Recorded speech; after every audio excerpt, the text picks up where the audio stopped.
Good morning everyone. हम लोग CMA final CFR में इंडेस का रिवीजन कर रहे थे। आज जो मैं इंडेस लेने जा रहा हूं रिवीजन में, that is a very important Ind AS, और मेरे को लगता है एक क्वेश्चन एग्जाम में आपको इस इंडेस से देखने 100% मिलेगा। इंडेस 16 प्रॉपर्टी प्लांट एंड इक्विपमेंट। ये इंडेस हम लोगों को प्रॉपर्टी प्लांट एंड इक्विपमेंट की अकाउंटिंग सिखाएगा। प्रॉपर्टी प्लांट पर इक्विपमेंट पर होने वाले डेप्रिसिएशन के बारे में बात करेगा एंड उनसे रिलेटेड सारी अकाउंटिंग जो पीपी की कवर होनी चाहिए वो इंडेस 16 कवर करता है। सबसे पहला क्वेश्चन ये अराइज करता है, सर प्रॉपर्टी प्लांट इक्विपमेंट होता क्या है। इंडेस 16 बोला property plant equipment tangible items है। टेंजिबल होना जरूरी है। टेंजिबल आइटम्स है जिनको हमने बिजनेस में हेल्ड कर रखा है फॉर यूज। हम उसको अपने बिजनेस में यूज करेंगे, चाहे प्रोडक्शन और सप्लाई ऑफ गुड सर्विसेज, चाहे एडमिनिस्ट्रेटिव पर्पस, चाहे rental to others, and is expected to be use for more than one accounting period. और हम उसको अपने बिजनेस में यूज करते हैं, बिजनेस में यूज करते हैं for more than one accounting period. अगर ऐसा कोई एसेट है जिसमें ये तीनों कैरेक्टरिस्टिक हो, tangible item, held for use, expected to be use for more than one accounting period, इसको हम लोग प्रॉपर्टी प्लांट एंड इक्विपमेंट बोलेंगे। इंडेस 16 सारे प्रॉपर्टी प्लांट एंड इक्विपमेंट की अकाउंटिंग बताता है, किस तरीके से अकाउंटिंग करनी है उस पर चर्चा करता है। हाउएवर कुछ ऐसे एसेट है जिन पर इंडेस 16 एक्सप्रेसली अप्लाई नहीं करता। इंडेस 16 बोलता है these assets might have characteristic of PP but my principle won't apply to these asset. इनके लिए दूसरे इंडेस है, उनको आप फॉलो कीजिए। सबसे पहला property plant equipment held for sale, Ind AS 105 है, non current asset held for sale के लिए, वहां पर आपको इसको डील करना है। दूसरा biological assets in living plants animals. Living plants animals के लिए इंडेस 41 बना है, वो यहां कवर नहीं होता। बट ध्यान रखें बायोलॉजिकल एसेट यानी लिविंग प्लांट्स एंड एनिमल्स को इंडेस 16 कवर नहीं करता। बट अगर बायोलॉजिकल एसेट में कोई प्लांट बियरर प्लांट के नेचर का है तो उस पर इंडेस 16 अप्लाई होगा। इंडेस 16 अप्लाई होगा। एसेट फॉर एक्सप्लोरेशन और evaluation of mineral resources, mines, mineral reserves etcetera, इन सब एसेट्स के ऊपर Ind AS 16 property plant equipment apply नहीं होगा। इनके लिए दूसरे रेस्पेक्टिव इंडेस है जिन पर इनकी अकाउंटिंग दी गई है, आपको वही फॉलो करनी पड़ती है। Question arises, sir bearer plant क्या होता है। ये आपको एग्जाम में एज एन ऑब्जेक्टिव या एज अ थ्योरी क्वेश्चन आपको पूछा जा सकता है। बियरर प्लांट क्या होता है बताइए। बियरर प्लांट वो लिविंग प्लांट्स है जिनमें तीन कैरेक्टरिस्टिक हो। पहला, they are held to bear agriculture produce. हम लोग वो प्लांट को होल्ड कर रहे हैं ताकि हम उससे एग्रीकल्चर प्रोड्यूस पा सके। Fruits, flowers, roots, seeds, pulp etcetera, हम इस प्लांट को उगा के रखे हैं ताकि हमको इनसे ये चीजें मिल सके, एग्रीकल्चर प्रोड्यूस मिल सके। These plants will bear agriculture produce for more than one accounting period. ये प्लांट एग्रीकल्चर प्रोड्यूस एक साल से ज्यादा हमें प्रोवाइड करेंगे। And they have remote likelihood of getting sold as an agriculture produce except for incidental scrap sale. और बहुत कम chance है कि इस प्लांट को हम फ्यूचर में जाके बेच देंगे। हम प्लांट नहीं बेचेंगे, हम प्लांट से मैंगो लेंगे, हम प्लांट से रूट्स लेंगे, हम प्लांट से लीव्स लेंगे, हम प्लांट से उसका पल्प लेंगे, हम प्लांट से बार्क लेंगे, बार्क मतलब तनिया लेंगे, मतलब जो मतलब वो बार्क्स होती हैं वो लेंगे और उसको यूज करेंगे हमारे दूसरे बिजनेस प्रोसेस में, या उसको हम सेल करेंगे। हम प्लांट को नहीं बेचेंगे, हम प्लांट को काट कर नहीं सेल करेंगे, हम उससे आने वाले एग्रीकल्चर प्रोड्यूस को सेल करना चाहते हैं। हाँ, जब प्लांट अपनी लाइफ के बाद 5 साल 10 साल बाद फ्रूट्स देना बंद कर देगा, उससे फ्रूट्स नहीं आएंगे, तो हम फ्यूचर में उसको काट के बेच देंगे और उसकी जगह एक नया प्लांट वहां पर उगाएंगे। तो अगर किसी लिविंग प्लांट में ये तीन कैरेक्टरिस्टिक हो, number 1 held to bear agriculture produce, number 2 expected to bear agriculture produce for more than one accounting period, number 3 remote likelihood of getting sold as an agriculture produce except for incidental scrap sale, वो plant bearer plant माना जाता है और bearer plant पर Ind AS 16 apply करेगा। जैसे कि mango tree, T bushes, orange orchards, coconut tree, ये सब बियरर प्लांट है, इन पर इंडेस 16 अप्लाई करेगा। कुछ प्लांट्स ऐसे हैं जिनको बियरर प्लांट में इंक्लूड नहीं किया गया। बियरर प्लांट नहीं है ये, अगर ये बियरर प्लांट नहीं है तो इनके ऊपर इंडेस 16 अप्लाई नहीं करेगा। Annual crop, plants cultivated to be harvested as an agriculture produce, हमने प्लांट उगाया, इसको काट कर बेचेंगे। Plants head to bear agriculture produce but there is more than limit likelihood of selling it as an agriculture produce. कोई ऐसा plant है जिससे एग्रीकल्चर प्रोड्यूस अभी हम निकाल के बेच रहे हैं, बट हमारी इच्छा है कि थोड़ा प्लांट बड़ा होगा, इसको काट कर बेच देंगे। अगर हम उससे एग्रीकल्चर प्रोड्यूस नहीं बट उसको as an agriculture produce sale करना चाहते हैं, then it will not be treated as a bearer plant. ये सब बियरर प्लांट नहीं है। अगर ये सब बियरर प्लांट नहीं है तो इन पर इंडेस 16 अप्लाई नहीं करेगा। तो हो सकता है बियरर प्लांट का एक डेफिनेशन आपको 5 मार्क के ऑब्जेक्टिव शॉर्ट नोट में पूछ लिया जाए, प्लीज आप बियरर प्लांट पर ध्यान रखें। Ind AS 16 applies to bearer plant, it does not apply to produce of bearer plant, it does not apply to these plants like annual crops और plant which are cultivated to be harvested as an agriculture produce. यानी कोई plant ऐसा है जो बड़ा होगा तो उसको काट के ही बेचना, उससे और कुछ आने वाला नहीं है। जैसे टिक प्लांट, बैम्बू ट्री, ये बैम्बू ट्री टिक प्लांट ऐसे होते हैं, बड़े होंगे, काट के लकड़ी की तरह बेचेंगे जिससे फर्नीचर वगैरह बनेगा, तो they are not treated as bearer plant. Spare parts या लूज टूल्स की क्या, स्पेयर पार्ट्स या लूज टूल्स के लिए इंड AS 10 क्या बोलता है? बोलता है अगर जो स्पेयर पार्ट्स और लूज टूल्स आपके पास है वो पीपीई की डेफिनेशन को सेटिस्फाई करते हैं, they satisfy the definition of PPE, then आप उसको इंड AS 16 के हिसाब से अकाउंट फॉर करेंगे। अगर वो पीपीई के डेफिनेशन सेटिस्फाई नहीं करते तो वो गवर्न होंगे इंड AS 2 इन्वेंट्री से। तो अगर वो पीपी की डेफिनेशन को सेटिस्फाई करें, प्लीज इंड AS 16 के हिसाब से उनकी अकाउंटिंग कीजिएगा, डेप्रिशिएट वगैरह कीजिएगा। अगर वो इंड AS 16 के पीपी के डेफिनेशन को नहीं सेटिस्फाई करते तो वो इंड AS 2 में इन्वेंट्रीज के हिसाब से अकाउंट फॉर होंगे। हम लोग बोलते हैं जो जनरल रूटीन के स्पेयर पार्ट्स लूज टूल्स होते हैं जो आप रेगुलर यूज करते हो अपने फैक्ट्री में सारी मशीन्स को रिपेयर मेंटेन वगैरह करने के लिए, वो सब इंड AS 2 में जाएगा इन्वेंट्री। बात बाकी जो स्पेसिफिक किसी एसेट से रिलेटेड लूज टूल्स वगैरह जो दूसरे जगह यूज नहीं हो सकता वो आपके इंड AS 16 में कवर किया जाएगा। कोई भी पीपी आप अक्वायर करोगे उसको आप बुक्स में तभी रिकॉर्ड कर सकते हो जब ये फॉलोइंग कंडीशन सेटिस्फाई हो। नंबर 1, उससे फ्यूचर इकोनॉमिक बेनिफिट आएगा, ये आपको एक्सपेक्टेड है। नंबर 2, उसका कॉस्ट आप मेजर कर पा रहे हो। फ्यूचर इकोनॉमिक बेनिफिट आएगा, ये एक्सपेक्टेड है। एंड नंबर 2, अगर कॉस्ट मेजर कर पा रहे हो तो आप पीपी को बुक्स में रिकॉर्ड कर सकते हो। जब भी कोई पीपी को बुक में रिकॉर्ड करोगे हमेशा पीपी रिकॉर्ड होगा at cost at the time of initial recognition. जब पहली बार कोई पीपी आप अपने बुक्स में रिकॉर्ड करोगे वो हमेशा कॉस्ट पे रिकॉर्ड होगा। Same Ind AS 16, same Ind AS 38, tangible asset intangible asset दोनों जब रिकॉर्ड होगा कॉस्ट पे इनिशियली रिकॉग्नाइज किया जाएगा। क्वेश्चन अराइजेस कैसे हम लोग कॉस्ट कैलकुलेट करेंगे पीपी का, this is very important and ये आपको एग्जाम में प्रैक्टिकल के रूप में देखने मिलेगा। अगर हम पीपी खरीद रहे हैं फॉर कैश कंसिडरेशन तो उसका कॉस्ट होगा परचेज प्राइस, कोई ट्रेड डिस्काउंट वगैरह है तो माइनस कीजिए, अगर नॉन रिफंडेबल टैक्सेस है तो ऐड हो जाएगा, कोई खर्चा जो उस पीपी को लाने वगैरह के लिए लगा, कोई खर्चा जो पीपी को इंटेंडेड यूज करने के लिए रेडी करने के लिए लगा, and last present value of dismantling and restoration cost जो फ्यूचर में करना होगा जब आप वो पीपी को डिसमेंटल करोगे, पीपी को आप वहां से डीकमीशन करोगे। तो purchase price minus trade discount plus non refundable tax plus जो खर्चा इंटेंडेड यूज तक लाने के लिए लगा प्लस जो फ्यूचर में डिसमेंटलिंग रीस्टोरेशन का खर्चा करना पड़ेगा आपको, उसका प्रेजेंट वैल्यू निकाल के कॉस्ट में इंक्लूड करना पड़ेगा, कॉस्ट में इंक्लूड करना पड़ेगा। इंटेंडेड यूज तक लाने के खर्चे के एग्जांपल हो सकते हैं फ्रेट वगैरह, ट्रांसपोर्टेशन वगैरह लगा फिक्स्ड एसेट को लाने के लिए, ट्रांजिट इंश्योरेंस वगैरह का खर्चा लगा, लोडिंग अनलोडिंग का खर्चा लगा, साइट प्रिपरेशन का खर्चा लगा, ट्रायल रन वगैरह का खर्चा लगा, ट्रायल रन का खर्चा लगा, मान लो ट्रायल रन किया, खर्चा लगा और उससे कुछ गुड्स प्रोड्यूस हुआ जिसको बेच के हम कुछ रियलाइजेशन कर सकते हैं। तो ट्रायल रन का जब हम खर्चा लेंगे हमेशा जो रियलाइजेशन हो सकता है उससे नेट करके लेंगे। मान लो ट्रायल रन में टोटल खर्चा किया 15,000, जो प्रोडक्ट निकला वो 2,000 रुपया बेच के रियलाइज कर सकता है, तो मैं बोलूंगा मेरा नेट कॉस्ट है ट्रायल रन का 13,000 और वही मेरे कॉस्ट में इंक्लूड किया जाएगा। डिसमेंटलिंग रिस्टोरेशन कॉस्ट जब भी आप इंक्लूड करोगे हमेशा प्रेजेंट वैल्यू पर करके उसको रिकॉर्ड करोगे। अगर आपका पीपी आप डेफर्ड कंसीडरेशन या डेफर्ड क्रेडिट पीरियड में खरीद रहे हो, आज खरीद रहे हो, पेमेंट 2 साल 2.5 साल 3 साल बाद करोगे, तो जब भी पीपी को रिकॉर्ड करोगे इंटरेस्ट कॉस्ट माइनस करके, इंटरेस्ट माइनस करके रिकॉर्ड करोगे, कैश प्राइस पे रिकॉर्ड करोगे। उस पीपी का जो टोटल पेमेंट आपको करना है उसका आज प्रेजेंट वैल्यू निकालोगे और वो प्रेजेंट वैल्यू के हिसाब से आप उसको रिकॉर्ड करोगे। हो सकता है सप्लायर बोला आज पेमेंट करेंगे 5 करोड़ रुपया लगेगा, मैं बोला अभी 5 करोड़ नहीं है 2 साल बाद ले लेना, मैं 5.5 करोड़ पेमेंट करने के लिए रेडी हूं। वो 50 लाख जो आप एक्स्ट्रा दे रहे हो दैट इज इंटरेस्ट, वो इंटरेस्ट हट जाएगा और 5 करोड़ ही कॉस्ट माना जाएगा जिसको आप अपने बुक्स में रिकॉर्ड करोगे। अगर हम पीपी एक्वायर कर रहे हैं सेल्फ कंस्ट्रक्ट करके, पीपी हम खुद कंस्ट्रक्ट कर रहे हैं, खुद बना रहे हैं, तो जितना भी खर्चा लग रहा है मटेरियल, लेबर, कंस्ट्रक्शन से रिलेटेड ओवरहेड्स, अदर एक्सपेंडिचर जो उस एसेट को इंटेंडेड यूज में लाने के लिए जरूरी है वो सारे खर्चे आप ऐड करोगे।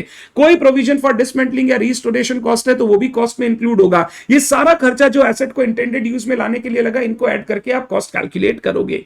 ध्यान रखिएगा अगर कोई इंटरनल प्रॉफिट्स है, एक डिपार्टमेंट दूसरे डिपार्टमेंट को सर्विस दिया उस पर प्रॉफिट जोड़ा, वो प्रॉफिट्स वगैरह हम कॉस्ट निकालते समय हटा देंगे। कोई अबनॉर्मल वेस्टेज है मटेरियल लेबर का उसको हम हटा देंगे। हम जब कॉस्ट कैलकुलेट करेंगे जो नॉर्मल खर्चा लगना चाहिए था पीपी को कंस्ट्रक्ट करने के लिए उसके बेसिस पे कैलकुलेट करेंगे।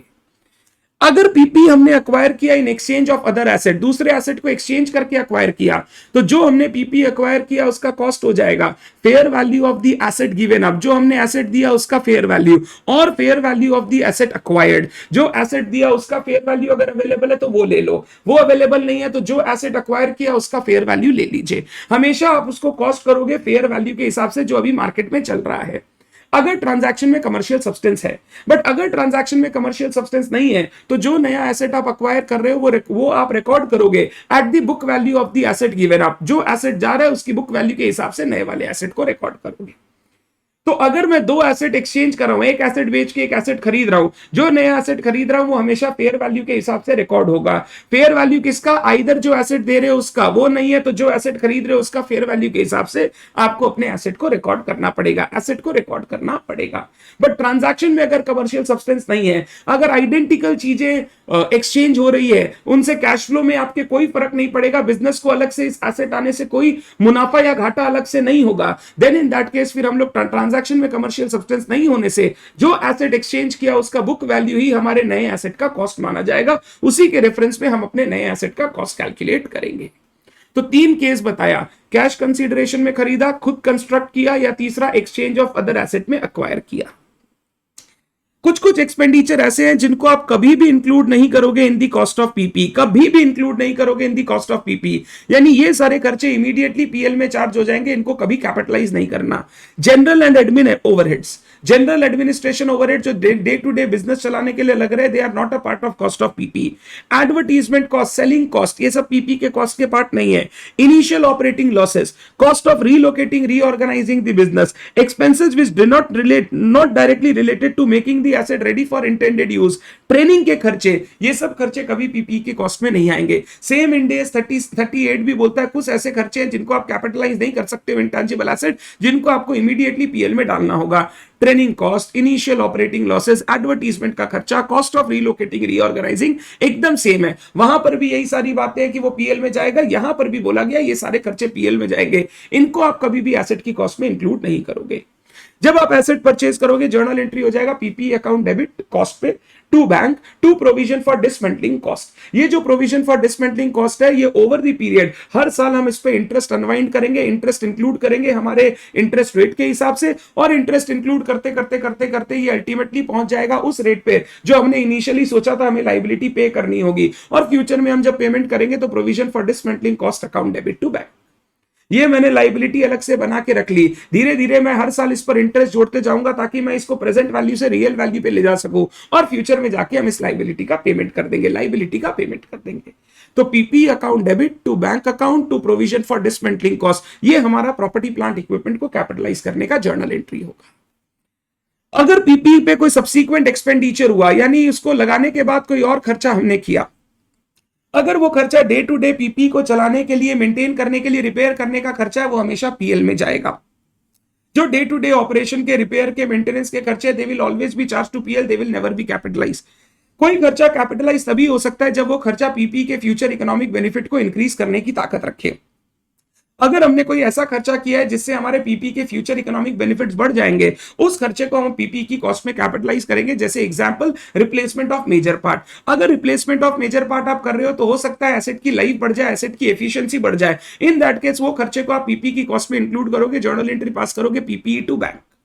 जब भी आप कोई नया खर्चा पीपी की कॉस्ट में कैपिटलाइज करोगे, ध्यान रखना उस इक्विपमेंट का, उस पार्ट का अगर कोई पुराना बुक वैल्यू बाकी है तो वो पुराना बुक वैल्यू आपको डीरिकॉग्नाइज करना पड़ेगा। एक एसी में 2 कंडेंसर का कॉस्ट कैपिटलाइज नहीं हो सकता। अगर पुराना वाला कंडेंसर का कुछ बुक वैल्यू बाकी है पहले उसको हटाओ, फिर जो नया कंडेंसर आपने इंस्टॉल किया उसका कॉस्ट आप इंक्लूड कर दो पीपी की कॉस्ट में, पीपी की कॉस्ट में। सब्सीक्वेंट मेजरमेंट ऑफ पीपी, हर बैलेंस शीट डेट पर आप पीपी को जब दिखाओगे बैलेंस शीट में, पीपी 2 तरीके से दिखाया जा सकता है, कॉस्ट मॉडल, रिवैल्यूएशन मॉडल।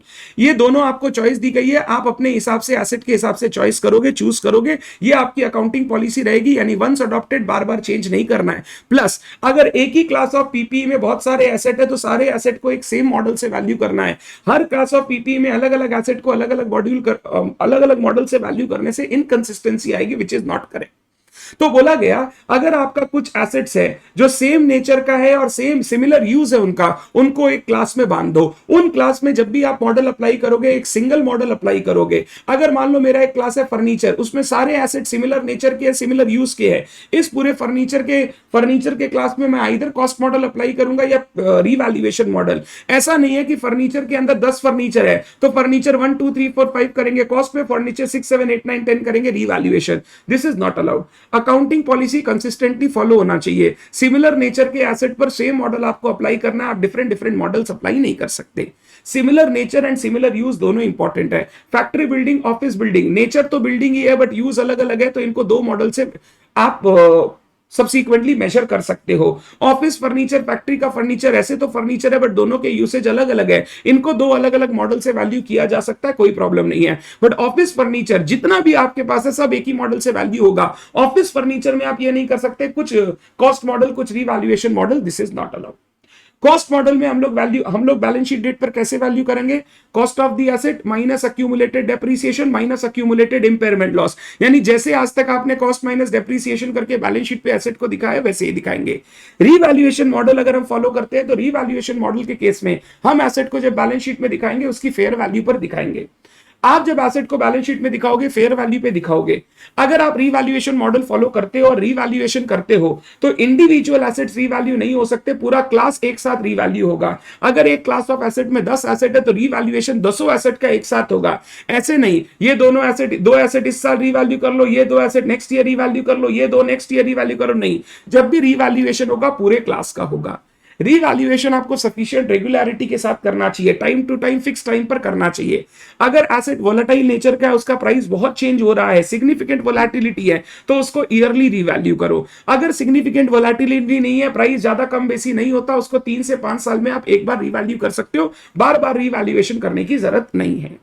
जब भी रिवैल्यूएशन करो आप जो फेयर वैल्यू लो वो मार्केट बेस्ड एविडेंस के बेसिस पे हो तो ज्यादा बेटर है। इंड एस 113 में इसको लेवल 1 इनपुट्स बोलते हैं। अगर लेवल 1 इनपुट्स यानी मार्केट बेस्ड एविडेंस के बेसिस पे हो तो वो फेयर वैल्यू ज्यादा अच्छी कंसीडर की जाएगी और आपका asset true and fair view पे बैलेंस शीट में दिखाई देगा।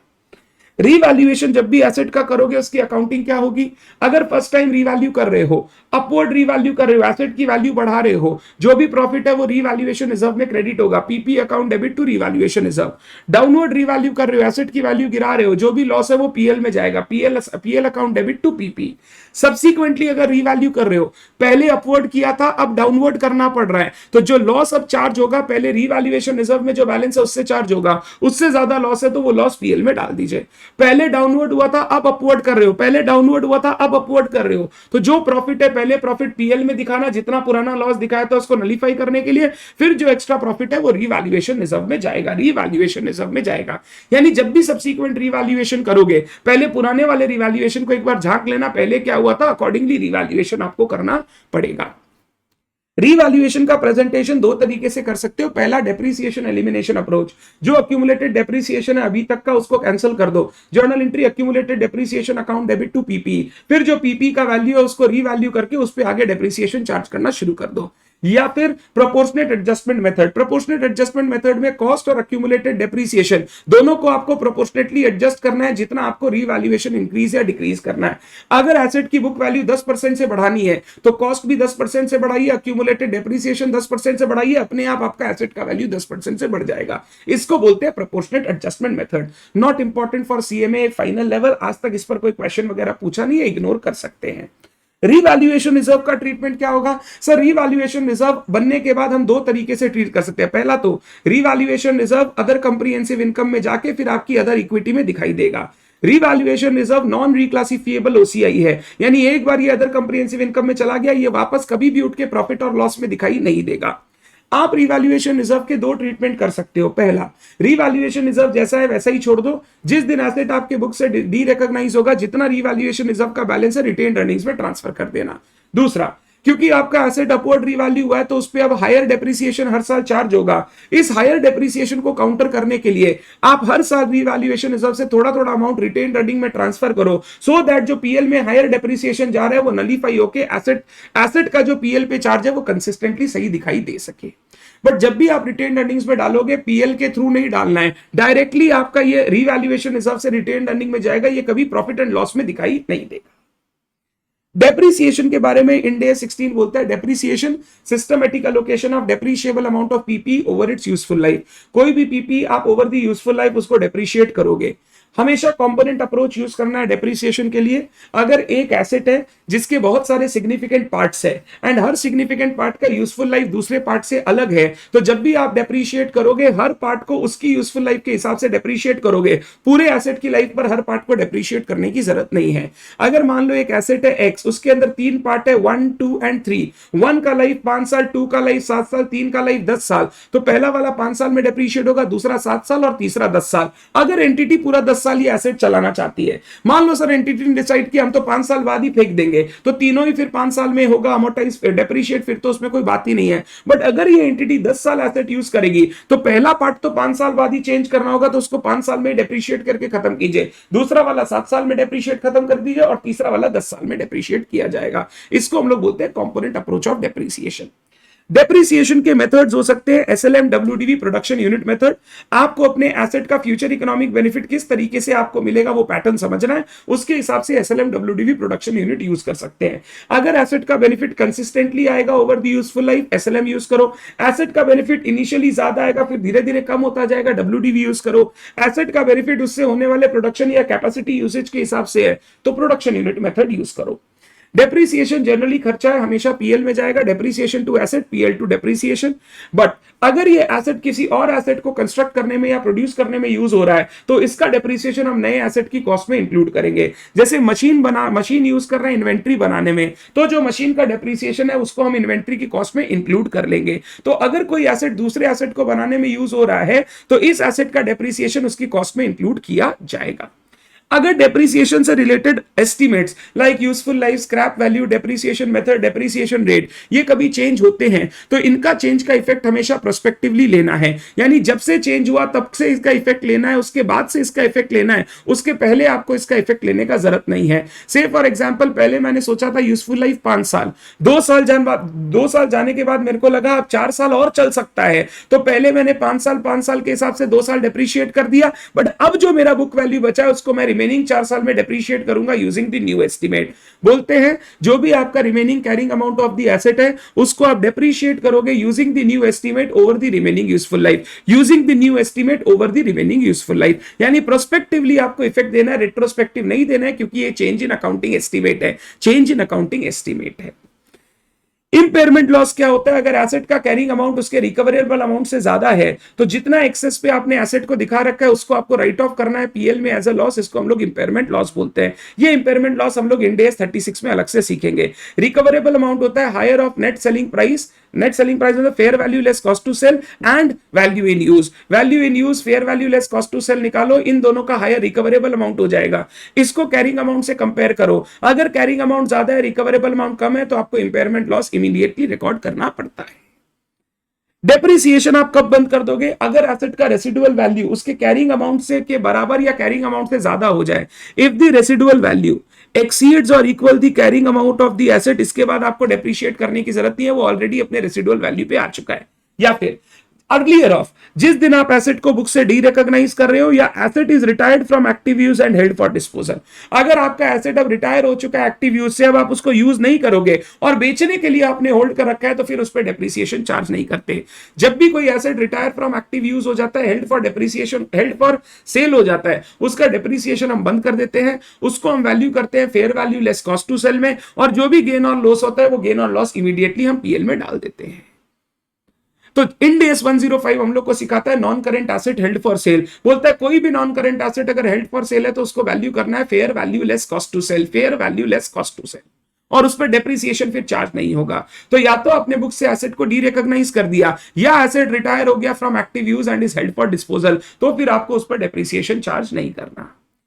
अगर एक्विजिशन के बाद, इनिशियल रिकॉग्निशन के बाद पीपी का कॉस्ट चेंज हो जाए। पीपी का कॉस्ट चेंज कैसे हो सकता है? जो आपका डिसमेंटलिंग कॉस्ट या रिस्टोरेशन कॉस्ट का फ्यूचर एस्टिमेट था वो बदल जाए, कोई ड्यूटीज टैक्सेस में चेंज आ जाए, कोई प्राइस एडजस्टमेंट्स वगैरह हो जाए, देन इन दैट केस आपको पीपी की कॉस्ट को ठीक करना पड़ता है।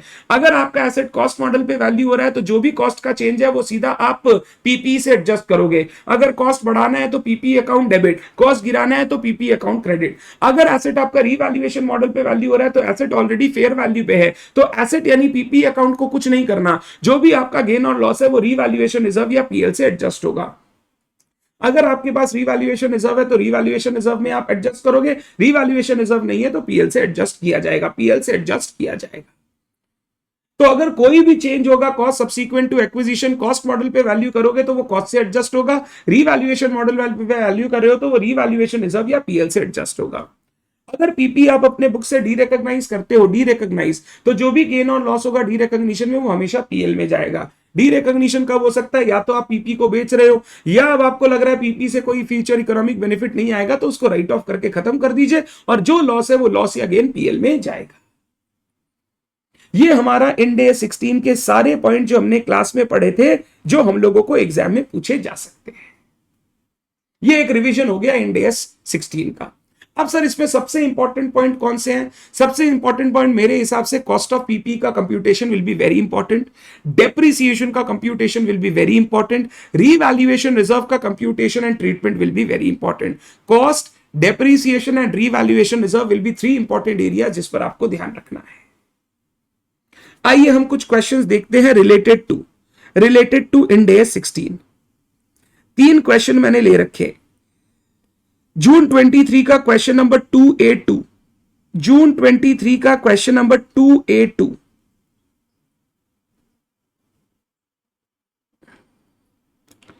ये किसी बच्चे का भी आया था, बच्चे ने बोला था सर ये क्वेश्चन आप ना सॉल्व करवा दीजिएगा, तो ये क्वेश्चन मैं ले रहा हूं। This question is a good question.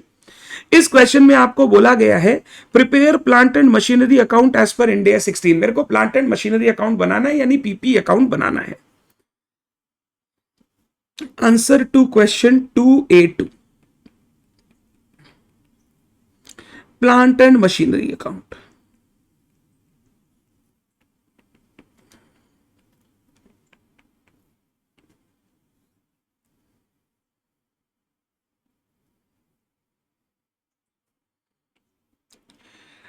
पढ़ता हूं। ऑन 1/4/15 बोरोड 5 लाख रुपया 12% per annum to construct 10 machine construct करने के लिए हमने 5 लाख रुपया बोरो किया। अगर ये मशीन एक क्वालिफाइंग एसेट है तो जो भी बोरोइंग कॉस्ट लगेगा till the date asset is ready for intended use, वो बोरोइंग कॉस्ट हम कैपिटलाइज करेंगे। अगर क्वालिफाइंग एसेट नहीं है तो बोरोइंग कॉस्ट तो पीएल में चला जाएगा, उसका प्लांट एंड मशीनरी अकाउंट में कुछ नहीं होगा। इनकर्ड 8 लाख रुपया मटेरियल, 2 लाख रुपया labour, 50,000 toward freight insurance, 20,000 towards carriage inward, 10,000 on site preparation and installation. Estimated total physical life 10 साल, but the company considered it is likely that it will sell the property after 4 years। ऊपर machine चल रहा था, नीचे अचानक से property आ गया। ठीक है, कोई बात नहीं, वो मशीन ही प्रॉपर्टी प्लांट इक्विपमेंट है। 4 साल एंटिटी यूज करेगा। अगर एंटिटी 4 साल यूज करेगा तो हम 4 साल में डेप्रीशिएट करेंगे। 1/10/2016 को machine became ready for trial run production after incurring expenses on trial run 20,000, sale proceeds of the goods produced during trial run 5,000।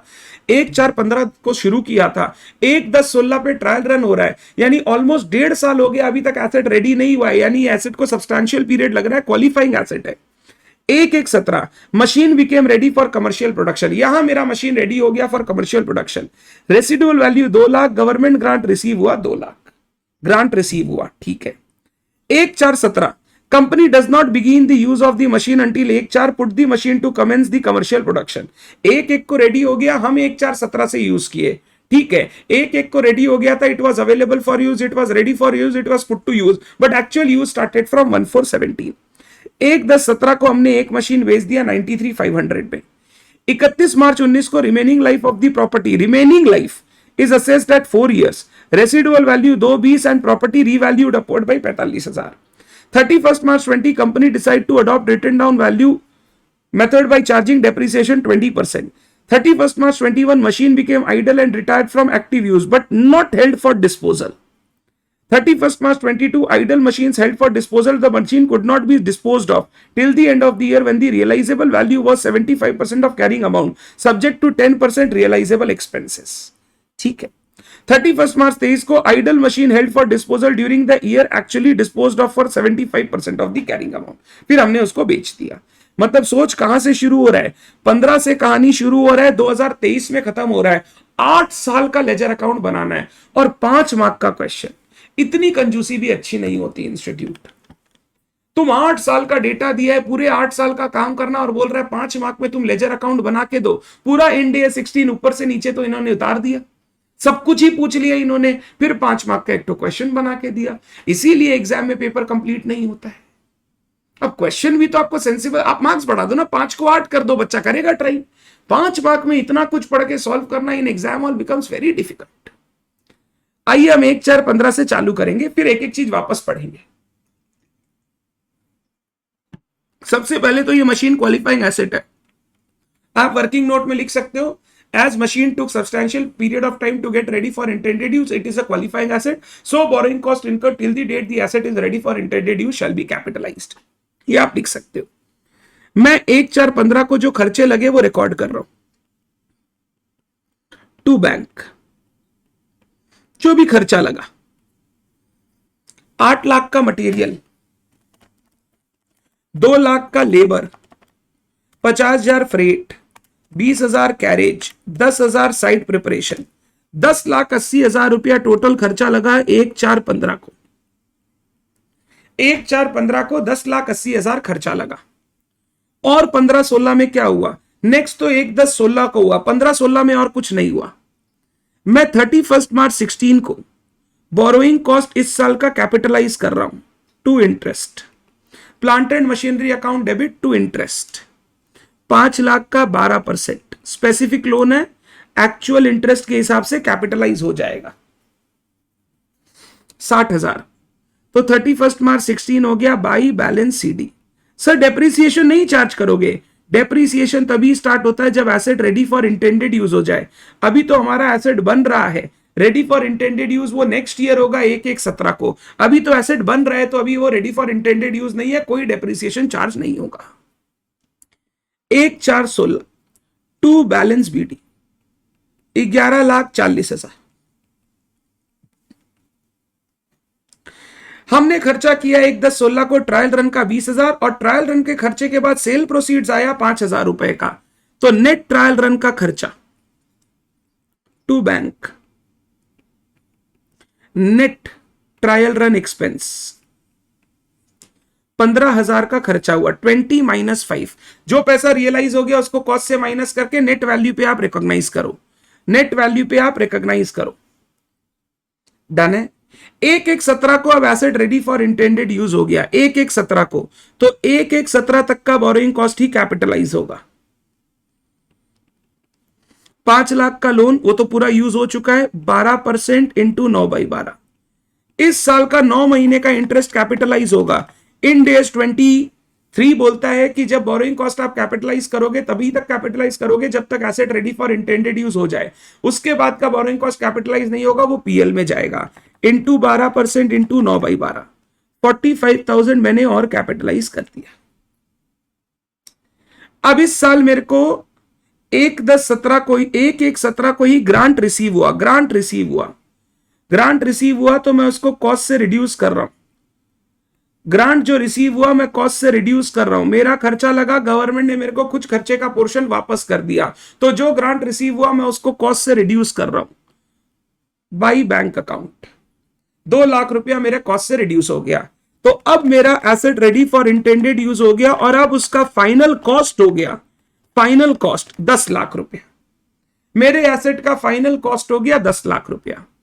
31 मार्च 17 क्योंकि asset ready for intended use हो गया तो डेप्रिसिएशन चार्ज करना पड़ेगा. कैसे चार्ज करेंगे? 10 लाख रुपए का कॉस्ट माइनस स्क्रैप वैल्यू है 2 लाख रुपए का, divided by estimated useful life 4 years. Asset ready for intended use हुआ 1 जनवरी को, ईयर एंड हो रहा है 31 मार्च, तो सिर्फ 3 महीने का, सिर्फ 3 महीने का. ये आप वर्किंग में करोगे. 8 लाख डिवाइडेड बाई 4 इंटू 3/12, इस साल 50,000 का डेप्रीसिएशन चार्ज होगा। 50,000 का डेप्रीसिएशन, 10 लाख का कॉस्ट, 2 लाख का residual value divided by estimated useful life 4 साल इंटू 3/12। जनवरी फरवरी मार्च सिर्फ 3 महीने का डेप्रीसिएशन होगा, क्योंकि asset ready for intended use हुआ 1 जनवरी को, द डेप्रीसिएशन वहीं से शुरू होगा। By balance CD, by balance CD 9,50,000, 10 lakh में 50,000 गियो, 9,50, ये आ गए मैं 1,4,17 to balance BD 9,50,000।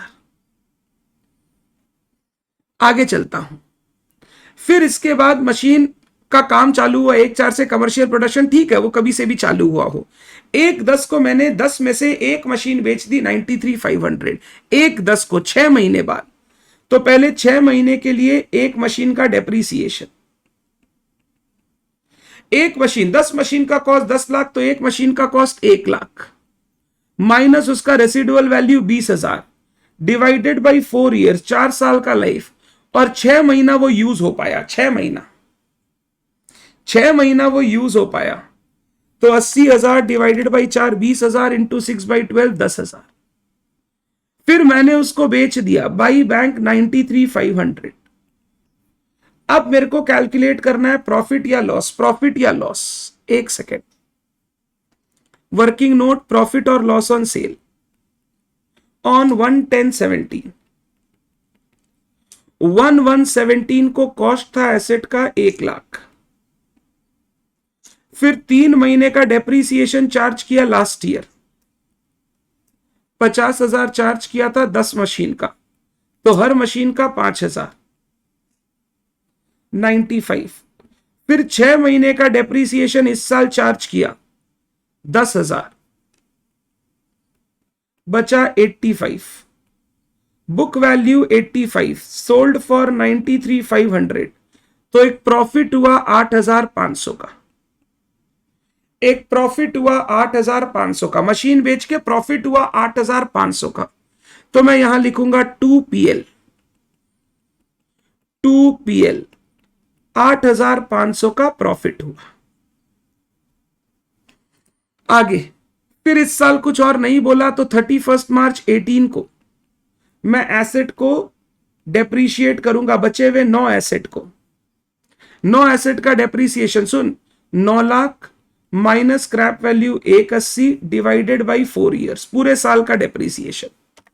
9 lakh cost minus 180 residual value 9 machine का डिवाइडेड बाई 4, एक मशीन बिक चुका है, तो ये 9 मशीन का वैल्यू आ रहा है, 9 मशीन का, by balance CD, by balance CD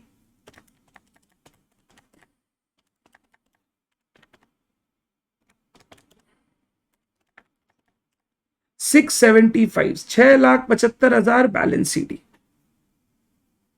फिर 1/4/18 टू बैलेंस बीडी 675।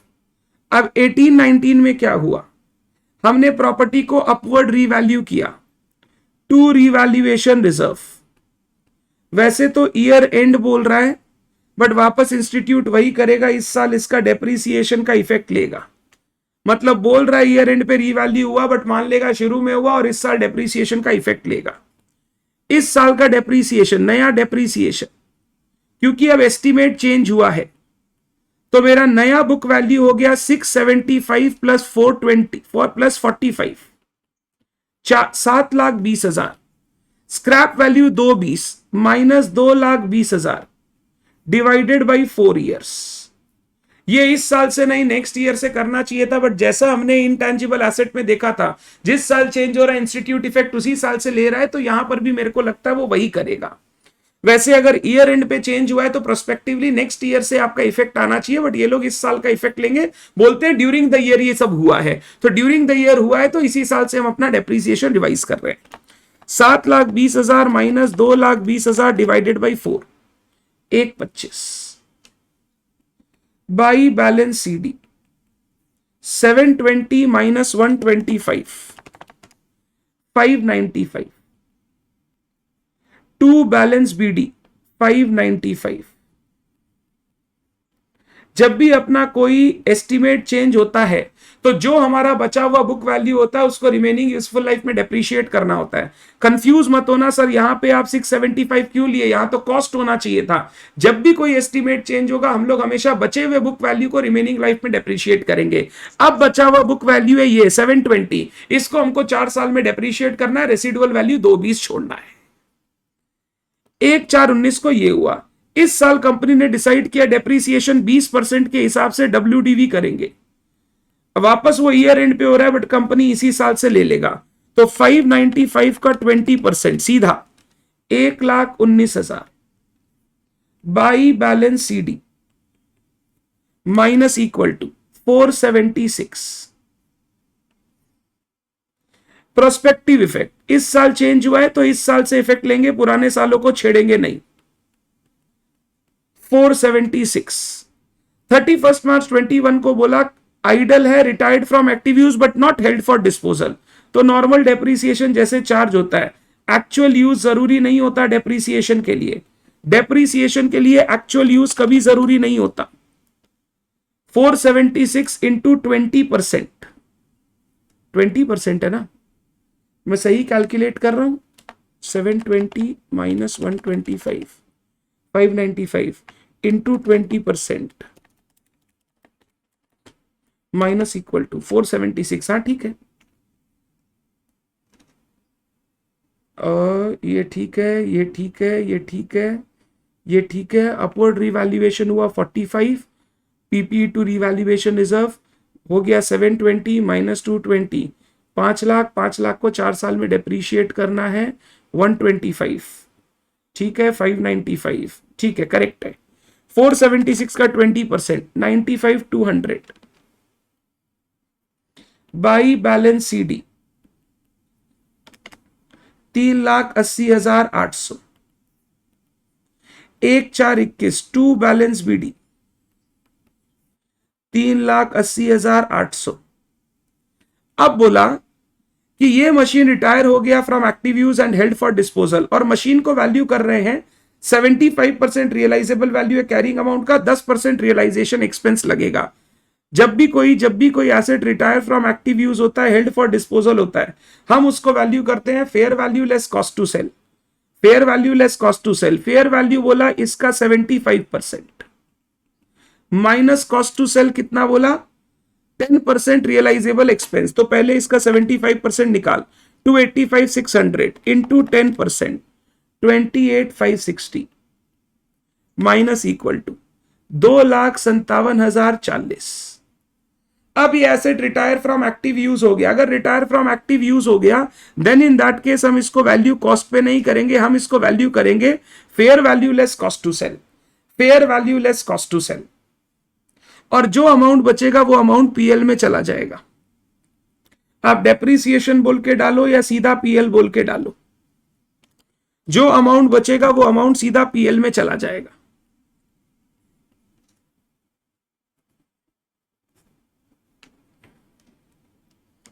अब लास्ट ईयर हम उसको बेचेंगे, टू बैलेंस BD 257,040 257,040।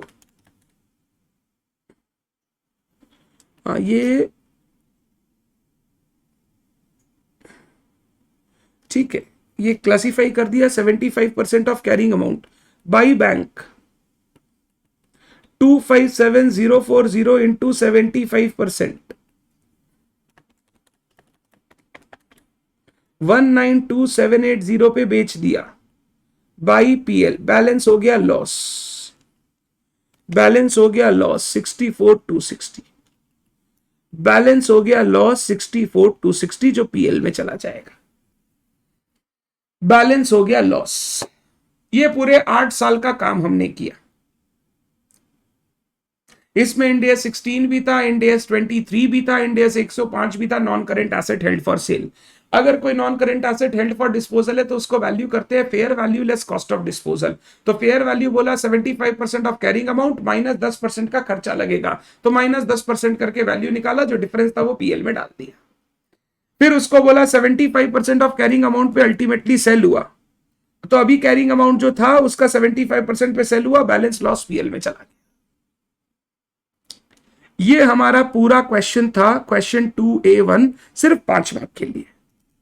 बड़ा ही नाइंसाफी है मेरे भाई और बहनों, बट हम कुछ कर नहीं सकते। आंसर दिया हुआ है, पहला साल 950, 31 मार्च 17 950 ये रहा। 31 मार्च 18 675। ये आंसर देने का तरीका इनका बहुत बढ़िया है, कुछ मत बताओ, सिर्फ आंसर दे दो, बच्चा समझ लेगा।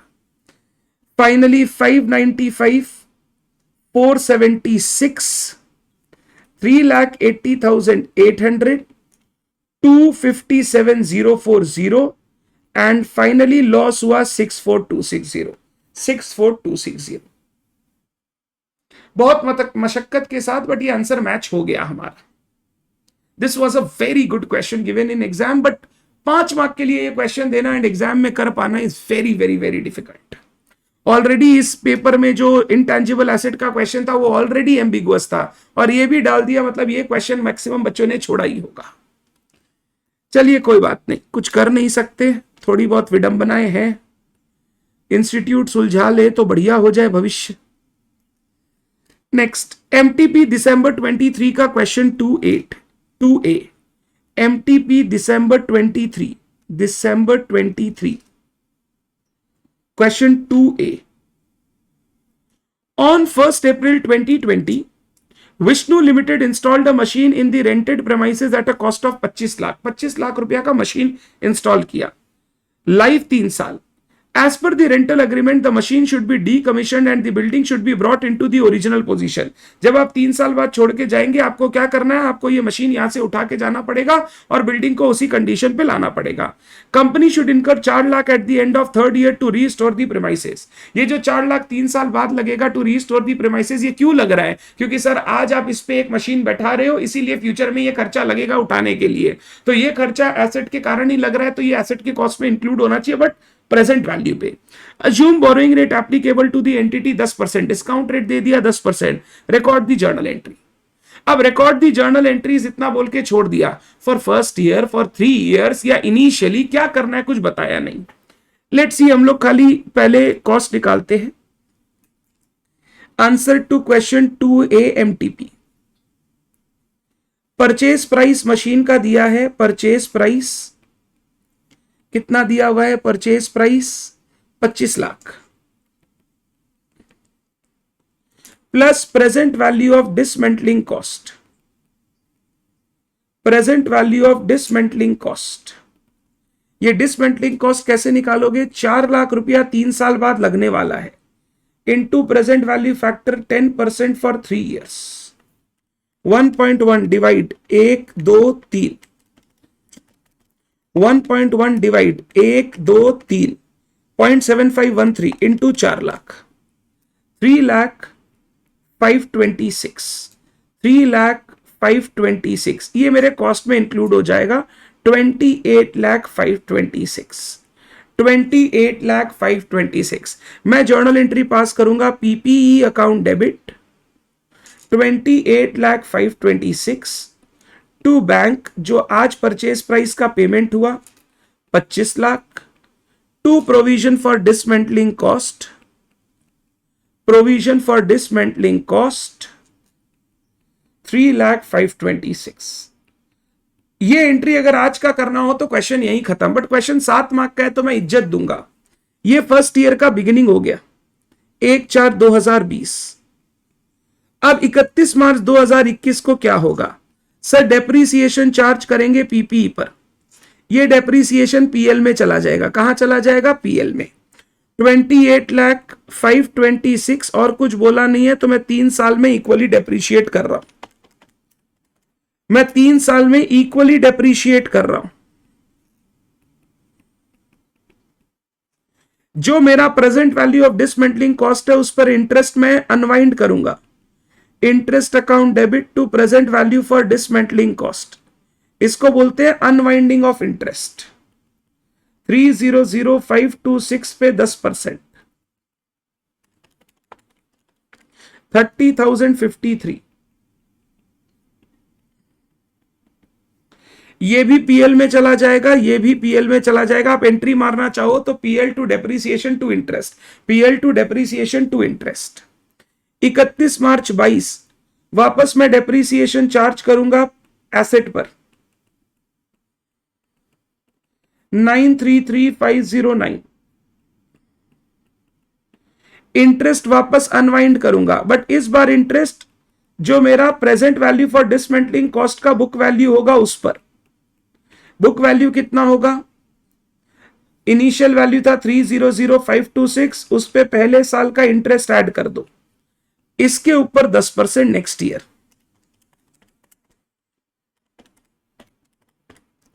33058, 33058 थर्ड ईयर वापस दोनों पीएल में चला जाएगा। आप एंट्री मारना चाहो मार देना। 31 March 23 depreciation account debit to PPE 933508 कर रहा हूं ताकि मैं इसको जीरो कर सकूं। Interest account debit to present value for to present value of dismantling cost. आप इसको प्रोविजन फॉर डिसमेंटलिंग कॉस्ट भी बोल सकते हैं, provision for dismantling cost, provision ही बोलना चाहिए, प्रोविजन फॉर डिसमेंटलिंग कॉस्ट। पहले साल 300526 पहले साल का इंटरेस्ट जोड़ा, दूसरे साल का इंटरेस्ट जोड़ा, अब जो आया उस पर 10%।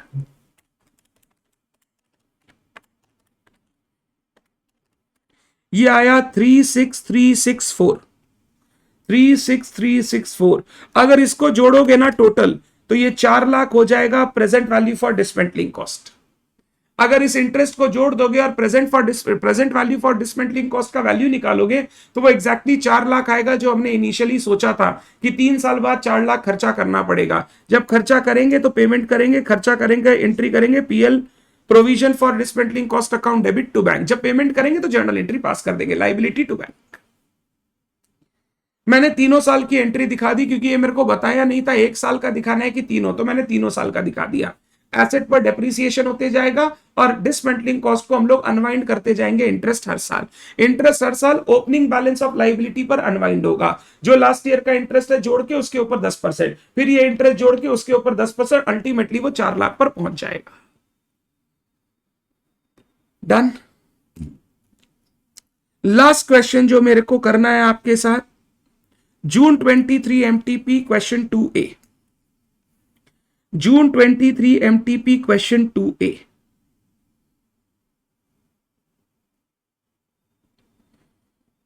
ये तो इंड AS 23 है, सेट 2 होगा।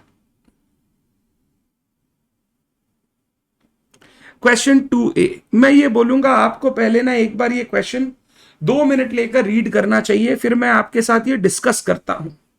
2 मिनट लेकर एक बार पूरा रीड करो आप इस चीज को, एक एक पॉइंट डिस्कस करके फिर हम लोग कॉस्ट कैलकुलेट करेंगे पीपी का। प्लीज आप 2 मिनट रीड करो।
डन, रीड कर लिया।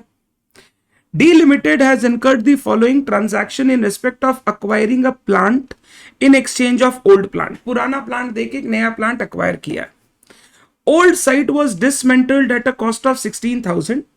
No estimated dismantling cost was capitalized for the old plant. Okay, पुराने प्लांट के लिए कोई डिसमेंटलिंग कॉस्ट का प्रोविजन नहीं बनाया था हमने, ये अभी खर्चा लग रहा है, पहले हमने इसको कॉस्ट में इंक्लूड नहीं किया था।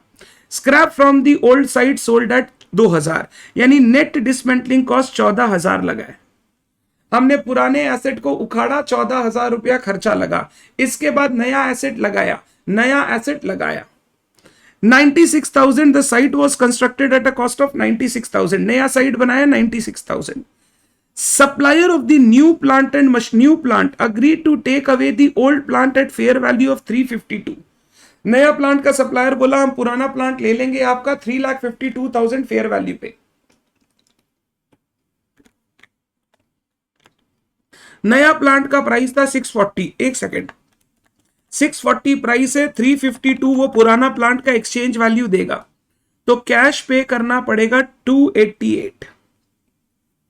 640 minus 352, carrying amount of the old plant was 2 lakh, carrying amount पुराने प्लांट का 2 लाख रुपए था। ठीक है, आगे present value of estimate of dismantling cost 32,000, wages paid for installation 8,000, trial run 3,200, freight paid 16,000। ठीक है, GST applies on supply of plant 18%, intrastate and freight at 18%, GST का भी खर्चा लग रहा है। अब क्वेश्चन अराइजेस, क्या जीएसटी मेरे कॉस्ट का पार्ट बनेगा या नहीं बनेगा? आंसर इज, अगर ये जीएसटी रिफंडेबल होगा, रिकवरेबल होगा, इसका इनपुट टैक्स मिल जाएगा, तो not a part of cost, otherwise cost में इंक्लूड करना होगा।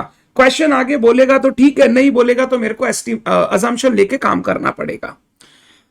Loss amounted to 80,000 for low capacity utilisation of the plant after installation, ये initial operating loss, initially asset थोड़ा लो कैपेसिटी पे चल रहा था, इनिशियल ऑपरेशन का loss 80,000।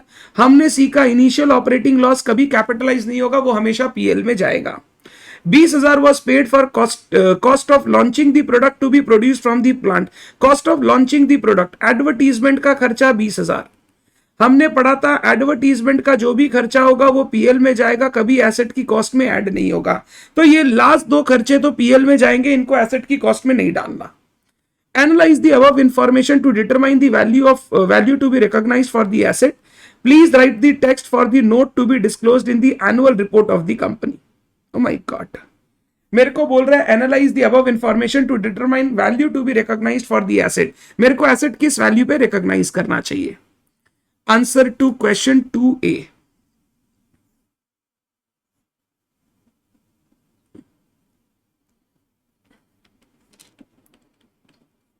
Cost of new plant, नए प्लांट का कॉस्ट कैलकुलेट करना है। सबसे पहले परचेज प्राइस, परचेज प्राइस मेरा लगा 640। ये 640 लगा कैसे?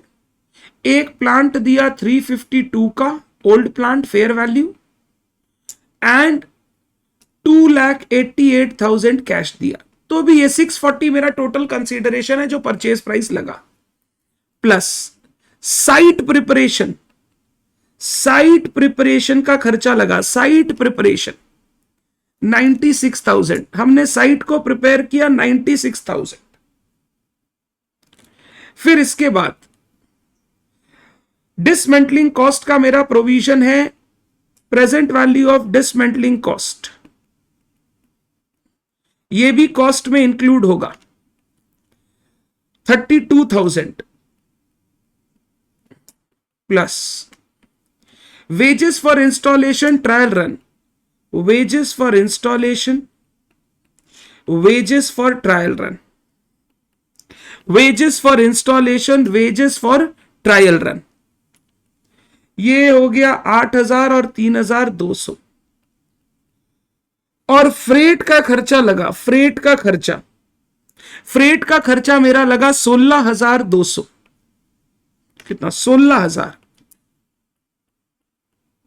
जीएसटी लगा, जीएसटी अज्यूमिंग रिफंडेबल, मैं मान रहा हूं रिफंडेबल है, रिकवरेबल है, रिफंडेबल है तो ये कॉस्ट में इंक्लूड नहीं होगा, कॉस्ट में इंक्लूड नहीं होगा।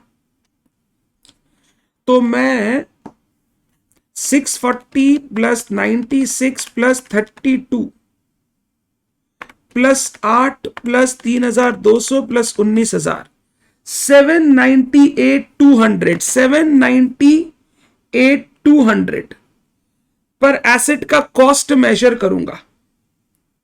798,200, 640 plus 96 plus 32 plus 8 plus 3,200 plus 16,000, नहीं 795 आ रहा है। 795,200 पर एसेट का कॉस्ट रिकॉग्नाइज करूंगा।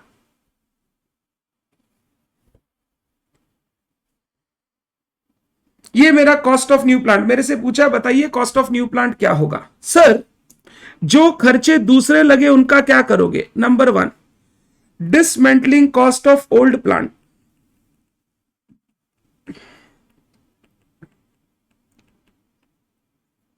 Charge to PL. वो प्लांट को उखाड़ के बेचने का खर्चा है, तो हम लोग जब बेचने का प्रॉफिट लॉस कैलकुलेट करेंगे उसमें कर लेंगे। मैं कर दूंगा adjusted to profit loss on sale. Number 2 जो इनिशियल ऑपरेटिंग लॉस है, initial operating loss and cost of launching new product, cost of launching new product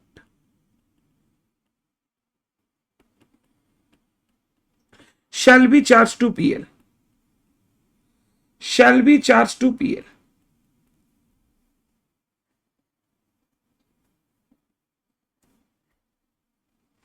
shall be charged to PL।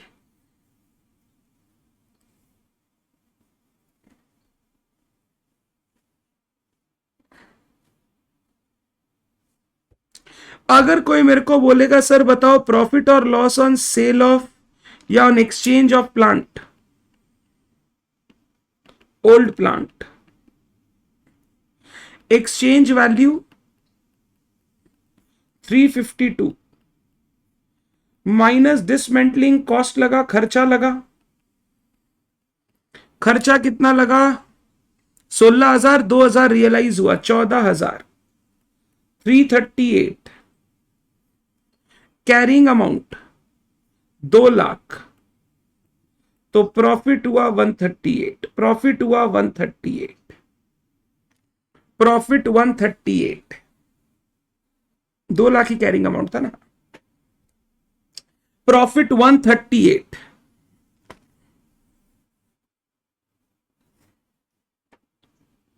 ये मेरा सारा क्वेश्चन का ज्ञान जो था वो मैंने आपको दे दिया। सर इसका अगर जर्नल एंट्री करें तो जर्नल एंट्री कैसे होगा। कुछ ऐसा जर्नल एंट्री होगा, new plant account debit 7,95,200 to old plant, carrying amount क्या था 2 लाख, टू प्रॉफिट और loss on sale 138, to bank खर्चा कितना लगा कैश में 288 प्लस 96, खर्चा कितना लगा plus 96 plus 8,000 plus 3,200 plus 16,000, 4,11,200 cash में लगा। To present value of dismantling cost या to provision for dismantling cost, provision for dismantling cost 32। अगर मैं इन सबको ऐड करूं 2 लाख प्लस 138 प्लस 4,11,200 प्लस 32, क्या बाकी क्या रह गया। ओ डिसमेंटलिंग का खर्चा भी तो लगा, to bank dismantling cost, profit loss में तो एडजस्ट हो गया बट वो खर्चा तो दिखाना पड़ेगा। To bank dismantling cost 14,000, to bank dismantling cost 14,000,